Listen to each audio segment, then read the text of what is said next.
ভারতের পশ্চিমবঙ্গের সাংবাদিক ময়ূখ রঞ্জন ঘোষকে এবার রীতিমতো ধুয়ে দিলেন এক বাংলাদেশি নাগরিক, তাও আবার লাইভ টক শোতে। ফ্যাসিস্ট হাসিনা ভারতে পালিয়ে যাবার পর থেকেই ভারত বাংলাদেশ সীমান্তে উত্তেজনা বিরাজ করছে।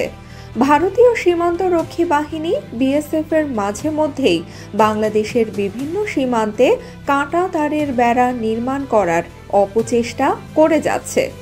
এবার এটিকে ঘিরেই লাইভ টক শোতে ময়ূখকে রীতিমতো মুখের উপর অপমান করেছে তরিকুল ইসলাম নামের এই বাংলাদেশি, যে ভিডিও মুহূর্তেই ভাইরাল সামাজিক মাধ্যমে।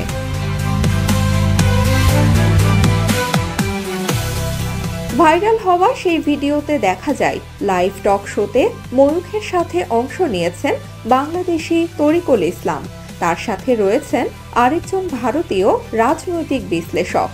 টক শো ঠিকঠাকই চলছিল, তবে বাংলাদেশিদের কাছে মলম বিক্রেতা খেতাব পাওয়া ময়ূখের যেন সহ্য হচ্ছিল না অনুষ্ঠানটি ঠিকভাবে সম্পন্ন করার।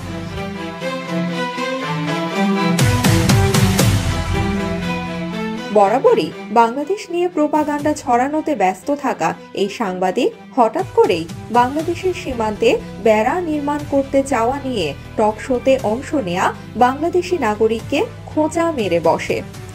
বাংলাদেশি সেই নাগরিকও চুপ ছিলেন না, মুখের উপর জবাব দিয়ে দেয় স্বৈরাচার হাসিনার দালাল ভারতীয় সাংবাদিক ময়ূখ রঞ্জনের প্রতিটি কথার। এ সময় তাকে বলতে শোনা যায়, গত 17 বছর আপনারা কাঁটা তারের বেড়া দিলেন না কেন? যেই হাসিনা আপনাদের দেশে পালিয়েছে আর আপনারা কাঁটা তারের বেড়া দিচ্ছেন। কারণ শেখ হাসিনা আপনাদের বন্ধু ছিল, আপনাদের ভাবি ছিল, আমাদের আম্মা জান ছিল, এজন্য এখন দিচ্ছেন। হাসিনা পালানোতে আপনাদের আসা যাওয়া বন্ধ হয়ে গেছে, এটা আপনারা মানতে পারছেন না? পশ্চিমবঙ্গের রিপাবলিক বাংলা টেলিভিশনটি ভারতের প্রধানমন্ত্রী নরেন্দ্র মোদীর বিজেপির মালিকানাধীন। ফ্যাসিস্ট হাসিনা ভারতে যাওয়ার পর থেকেই ওরা যেন উঠে পড়ে লেগেছে বাংলাদেশ আর বাংলাদেশের নাগরিকদের নিয়ে মিথ্যা বানোয়াট প্রোপাগান্ডা ছড়ানোই, যার অন্যতম হাতিয়ার হিসেবে ব্যবহার করা হচ্ছে টেলিভিশনটির সাংবাদিক ময়ূখ রঞ্জনকে। যদিও বাংলাদেশিদের দ্বারা এই হলুদ সাংবাদিকের অপমান হবার দৃশ্য এটি প্রথম নয়, এর আগেও কয়েকবার লাইভ টক শোতে অপমান হয়েছেন বাংলাদেশিদের দ্বারা। এরপরও বিন্দু পরিমাণ লাজ লজ্জা হয়নি ময়ূখের।